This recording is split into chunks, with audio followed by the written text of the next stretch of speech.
નમસ્કાર મિત્રો, ગુજરાતમાં છેલ્લા કેટલાક સમયથી કોળી સમાજને લઈને ચર્ચાઓ થઈ રહી છે અને કોળી સમાજની સાથે સાથે હવે ચર્ચાઓ થઈ છે કે કોળી સમાજ દ્વારા જે બગદાણાનો આખો કેસ હતો, નવનીત બાલદિયાનો જે કેસ હતો, એને લઈ અને એક ન્યાય સભાનું આયોજન કરવામાં આવ્યું હતું। હવે આ ન્યાય સભાના જે આયોજકો હતા એમની સામે અનેક આક્ષેપો લાગી રહ્યા છે। એ આક્ષેપો લાગી રહ્યા છે કે પરમિશન મેળવવા માટે કોઈક નેતાની મદદ લેવામાં આવી હતી, બીજી તરફ કોઈ બીજા લોકોએ આખા કાર્યક્રમની અંદર મદદ કરી હતી। આ તમામ આક્ષેપોની વચ્ચે હવે એક નિવેદન સામે આવ્યું છે।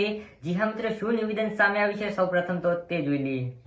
હું કાળુભાઈ જાંબુચા, જે ન્યાય સમિતિનું આયોજન થયું હતું એમાં ઘણા લોકો એવું કહે છે કે ફંડ કોઈ બહારથી આપવામાં આવ્યું છે, એવું ન્યૂઝવાળા કહે છે કે ભાઈ મંજૂરી છે એ કોઈ યુવા નેતાએ અપાવી છે એવું કહે છે, પણ આ વાત તદ્દન ખોટી છે। આ જે મંજૂરી લેવામાં આવી એ પણ મારા નામની જ મંજૂરી હતી અને એની પાછળ અમે 5 દિવસ ને અમારી ટીમે 5 દિવસ મહેનત કરી ત્યારે મંજૂરી મળી છે। બીજી વસ્તુ, આમાં કોઈ બી વ્યક્તિનો ફાળો લેવામાં નથી આવ્યો। ફાળો માત્ર કોળી સમાજના જે 3-4 વ્યક્તિઓ છે એ 3-4 વ્યક્તિઓનો જ ફાળો લેવામાં આવ્યો હતો।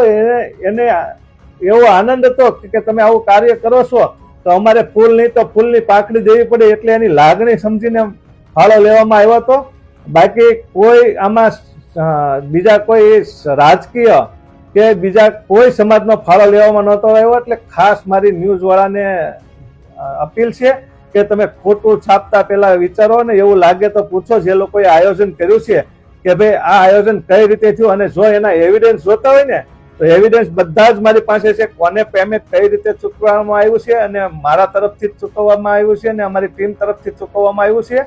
એટલે ખાસ કોઈ ટીકા ટિપ્પણીમાં આવ્યા વગર તમે કોઈને મોટા કરવા માટે થઈને સમાજને સાચો રસ્તો દેખાડનાર વ્યક્તિને સાચું કહેનાર